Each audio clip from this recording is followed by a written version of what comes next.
तो जैसा कि दोस्तों बहुत सारे लोग होते हैं जो कास्ट सर्टिफिकेट बनाना चाहते हैं। कास्ट सर्टिफिकेट यानी कि जाति प्रमाण पत्र। बहुत सारे लोगों के मन में यह क्वेश्चन होता है कि इसको बनाते समय क्या क्या डॉक्यूमेंट्स लगते हैं, किस प्रकार से यह अप्लाई किया जाता है। तो दोस्तों आज के वीडियो में हम लोग इसी चीज़ पर समझेंगे कि वेस्ट बंगाल के अंतर्गत कास्ट सर्टिफिकेट बनाने के प्रोसीजर क्या हैं और आप किस प्रकार से अप्लाई करेंगे, कौन कौन से डॉक्यूमेंट्स आपके लिए रिक्वायर होंगे एप्लीकेशन अप्लाई करने से लेकर आपको डॉक्यूमेंट सबमिट करने तक का। तो चलिए फिर वीडियो पर बनते हैं और इस चीज़ को समझते हैं और जानते हैं। तो जैसा कि दोस्तों फर्स्ट स्टेप की बात करें तो आपको यहाँ पे रिक्वायर्ड इन्फॉर्मेशन दिया हुआ है कि आप एक एप्लीकेंट का जब आवेदन कर रहे हैं तो क्या चीज़ें ज़रूरत हो सकती है। तो फर्स्ट स्टेप यहाँ पे है एप्लीकेशन नेम, देख सकते हैं फादर गार्जियन का नाम होना चाहिए, एक मोबाइल नंबर आपका पर्टिकुलर होना चाहिए, ईमेल आईडी है तो दीजिए, नहीं है तो नहीं चाहिए।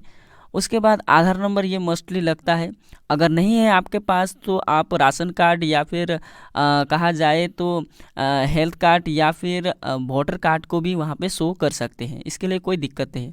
उसके बाद आपको एक डेट ऑफ बर्थ का सर्टिफिकेट होना होगा, यानी कि आप डेट ऑफ मेंशन करने के लिए यहाँ पे प्लेस ऑफ बर्थ है और एक रेसिडेंशियल एड्रेस जो कि पंचायत रेसिडेंट के अंतर्गत हो जाएगा, आप उसे ले लीजिएगा।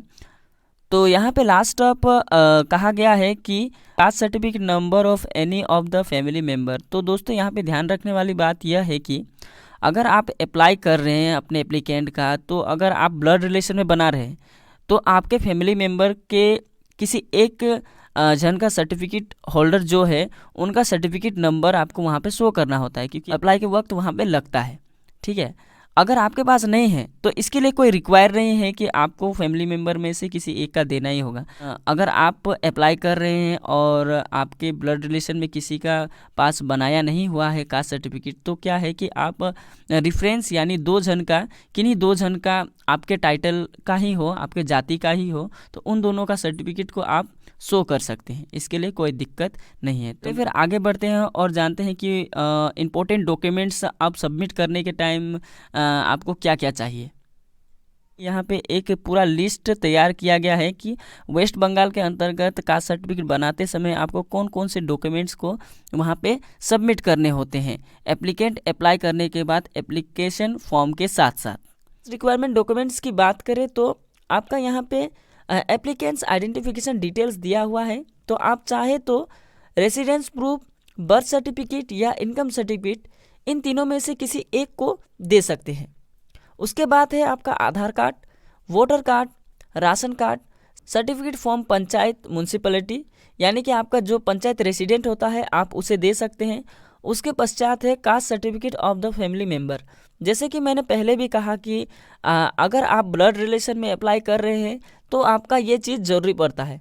अगर आप ब्लड रिलेशन के अंतर्गत नहीं बना रहे हैं, दो जन का रेफरेंस के अंतर्गत बनवा रहे हैं, तो इसके लिए कोई रिक्वायर नहीं है, आपको ये कास्ट सर्टिफिकेट का नंबर शो नहीं करना पड़ेगा। तो इसी प्रकार से दोस्तों अब आगे जानते हैं कि ऑनलाइन प्रोसेस आपका स्टेप बाय स्टेप किस प्रकार से होता है।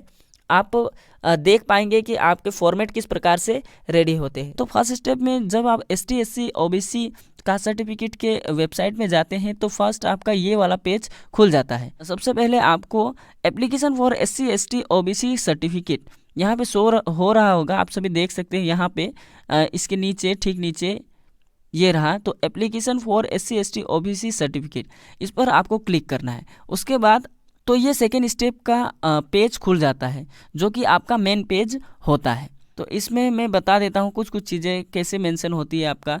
तो यहाँ पे यह एक पेज खुल गया पूरा, तो आपका यहाँ पे बताया गया एप्लीकेशन टू, तो यहाँ पे वेस्ट बंगाल ऑटोमेटिक आता है, डिस्ट्रिक्ट सेलेक्ट करना होता है, सब डिवीज़न, म्यूनसिपैलिटी या ब्लॉक के अंतर्गत रहते हैं, इन सब चीज़ों को आपको ख्याल रखना है।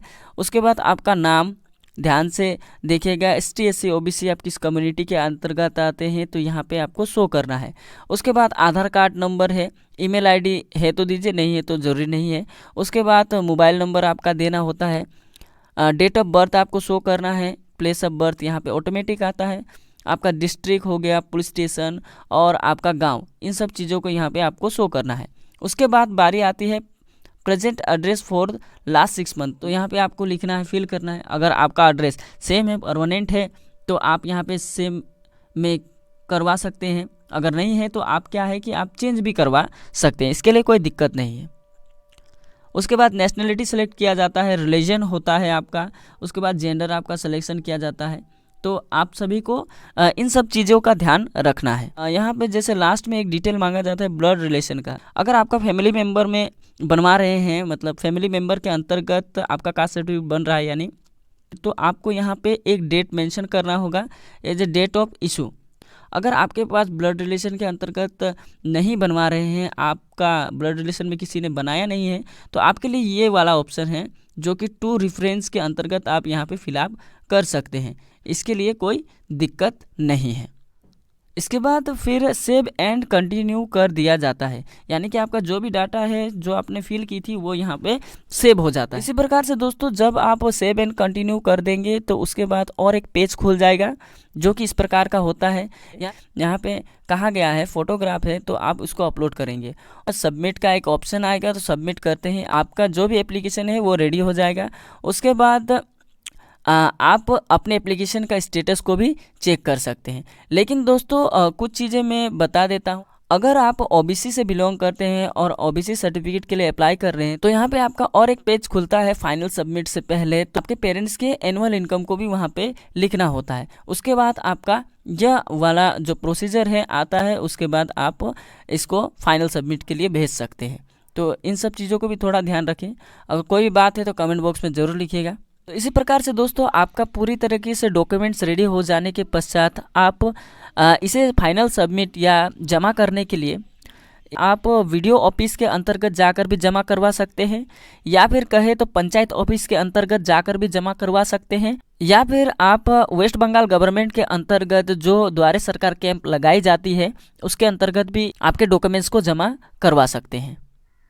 तो दोस्तों यही थे कुछ ज़रूरी इन्फॉर्मेशन। आई होप कि आप सभी को वीडियो अच्छा लगा होगा।